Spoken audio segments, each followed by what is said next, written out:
ভয়াবহ সন্ত্রাসী হামলার পর ব্যাপক জোরদার করা হয়েছে ভারত নিয়ন্ত্রিত কাশ্মীরের নিরাপত্তা। উপত্যকা জুড়ে চলছে যৌথ বাহিনীর অভিযান।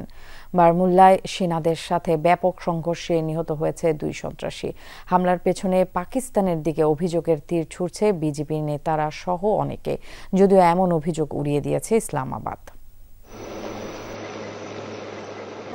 অপরূপ সৌন্দর্যের লীলাভূমি, ভারতে পর্যটকদের অন্যতম আকর্ষণ জম্মু কাশ্মীর ভয়াবহ রক্তপাতের সাক্ষী হল আবারও।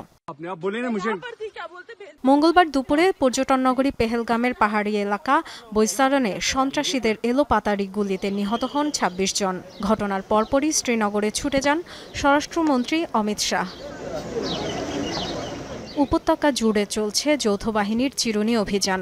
বুধবার বারামুল্লায় ব্যাপক বন্দুকযুদ্ধ হয় সেনা ও সন্ত্রাসীদের মধ্যে। ঘটে হতাহতের ঘটনা। ব্যাপক অস্ত্র গোলাবারুদ উদ্ধারের কথাও জানিয়েছে নিরাপত্তা বাহিনী। কাশ্মীরে হামলার কারণে সৌদি আরব সফর সংক্ষিপ্ত করে সকালেই দেশে ফিরেছেন প্রধানমন্ত্রী নরেন্দ্র মোদী। বিমানবন্দরে জাতীয় নিরাপত্তা উপদেষ্টা অজিত দেভাল, পররাষ্ট্রমন্ত্রী সুব্রামানিয়াম জয়শঙ্কর এবং পররাষ্ট্র সচিব বিক্রম মিস্ত্রির সাথে বৈঠক করেন তিনি। অপরাধীদের বিচারের আওতায় আনার ঘোষণা দেন মোদী। সামাজিক যোগাযোগ মাধ্যমে দেয়া পোস্টে হামলার দায় স্বীকার করেছে সশস্ত্র গোষ্ঠী কাশ্মীর রেজিস্ট্যান্স বা দ্য রেজিস্ট্যান্স ফ্রন্ট TRF। গোষ্ঠীটিকে লস্কর-ই-তাইয়্যিবার প্রক্সি গ্রুপ বলে উল্লেখ করছে ভারতীয় গণমাধ্যম। পাকিস্তানি গোয়েন্দা সংস্থা ISIর সমর্থন পুষ্ট বলেও অভিযোগ রয়েছে। হামলার জন্য পাকিস্তানকে দায়ী করছেন অনেক বিজেপি নেতা।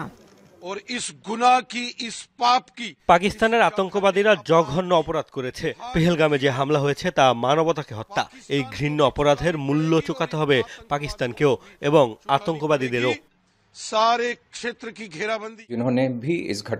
এটা নিশ্চিত যে যারা এই ঘটনা ঘটিয়েছে তাদের ছেড়ে দেয়া হবে না। পাকিস্তান একটি দুর্বল রাষ্ট্র, আরও একবার নিজেদের দুর্বলতার প্রমাণ দিল।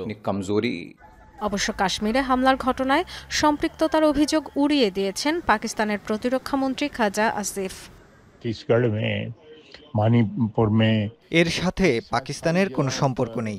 যে কোনো জায়গায় সন্ত্রাসী কর্মকাণ্ডের বিরোধী আমরা। নাগাল্যান্ড থেকে কাশ্মীর, ছত্তিশগড়, মণিপুর এবং দক্ষিণে ভারতের বিভিন্ন রাজ্যে বিদ্রোহ চলছে। এগুলো বিদেশি কোনো পক্ষের হস্তক্ষেপ নয়, বরং স্থানীয় বিদ্রোহ। সন্ত্রাসী হামলার প্রতিবাদে জম্মু কাশ্মীরের বিভিন্ন শহরে চলছে বিক্ষোভ। পাকিস্তান বিরোধী স্লোগানের পাশাপাশি সরকারের প্রতিও ক্ষোভ ছাড়ছে অনেকে।